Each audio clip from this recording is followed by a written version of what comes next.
Good morning friends. ఇగో cherry tomato. అసలు మా దొడ్లో నేను కాయించగలనా అనుకున్నాను. అందరినీ చూసి కుళ్ళిపోయేదాన్ని. బాగా వస్తున్నాయి కదా. ఏం లేదు, నిజంగానే పద్మ గారు చెప్పినట్టు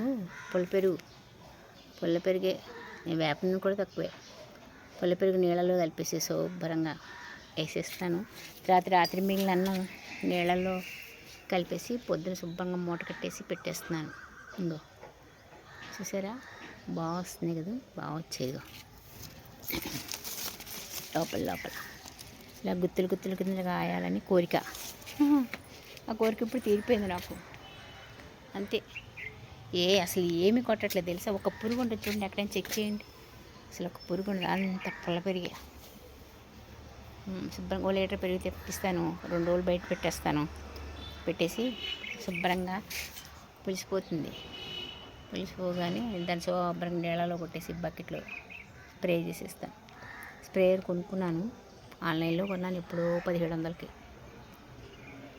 దాంతో చేస్తుంటాను. బాగుంది కదా. Thank you friends. ఇంకో వీడియోతో మళ్ళీ కనబడతా.